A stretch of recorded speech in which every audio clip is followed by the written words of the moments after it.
30 April 2026 সেই ভয়াবহ ঘটনা। এটা কি শুধু দুর্ঘটনা, নাকি এর পেছনে আছে গাফিলতি, অবহেলা এবং এক নির্মম সত্য? চলুন পুরো ঘটনাটা জানা যাক। Welcome to our show the divine truth.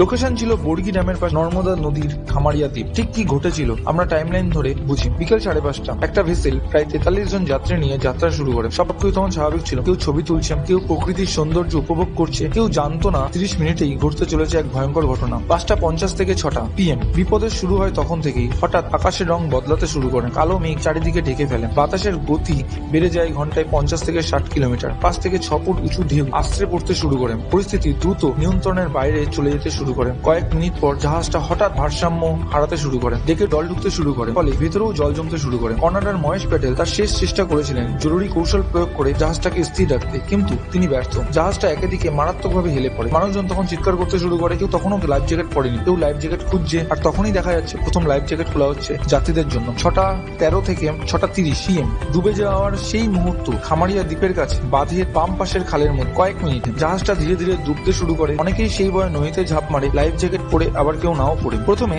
স্থানীয় গ্রামবাসীরা তা দেখে দ্রুত এগিয়ে আসেন এবং ঝাঁপিয়ে পড়েন তাদেরকে উদ্ধার করে, নিজের জীবন বিপন্ন করে মানুষ বাঁচানোর চেষ্টা শুরু করেন তারা। পরবর্তী সময় বিভাগীয় কর্মীরা যুক্ত হন এবং মোট 28 জনকে জীবিত উদ্ধার করা যায় সেই মুহূর্তে, কিন্তু তখনও অনেকেই জলের নিচে চলে যায়। রাত 8টায় উদ্ধার অভিযান জোরদার করে শুরু করা হয়। রাজ্যের দুর্যোগ মোকাবিলা বাহিনী দল ঘটনাস্থলে পৌঁছায়। তারপর উদ্ধার কাজ আরো সংগঠিত এবং দ্রুত হয়, কিন্তু ততক্ষণে অনেকটাই সময় ফুরিয়ে গেছে বলে বোঝা যায়। কয়েকটা সিদ্ধান্ত, বিস্তর গাফিলতি, কয়েকটা মিনিটে হারাতে হয় 13টা প্রাণ। এখন আসল প্রশ্নটা শুরু হচ্ছে এখান থেকেই। এটা কি শুধু একটা প্রাকৃতিক দুর্ঘটনা, নাকি এটা মানুষের তৈরি একটা ট্র্যাজেডি? 29 এপ্রিল, যেখানে ইন্ডিয়ান মেট্রোলজিক্যাল ডিপার্টমেন্ট থেকে সতর্কতা জারি করা হয়েছিল, খারাপ আবহাওয়ার পূর্বাভাস ছিল স্পষ্ট।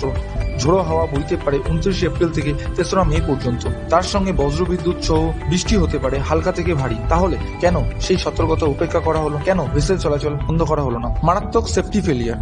আইন কি বলছেন?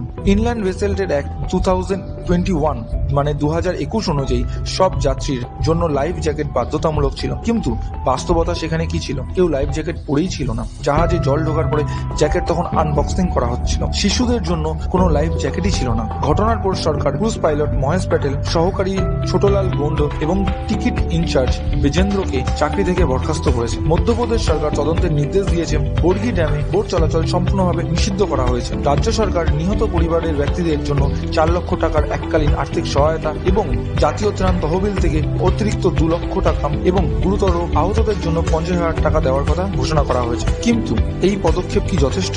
এটা কি ভুল, নাকি সরাসরি অবহেলা? একটা বড় প্রশ্ন। একটা সতর্কতা মানলে, একটা লাইফ জ্যাকেট পরলে হয়তো বাঁচানো হতো অনেকগুলো প্রাণ। কি দরকার ছিল এই ট্রিপটা? একটা এক্সট্রা আয় কি মানুষের জীবনের থেকে এতটাই গুরুত্ব হয়ে গেল? যদি এই ট্রিপটা বাতিল করা হতো তাহলে 13টা প্রাণ আজকে বেঁচে থাকতো না।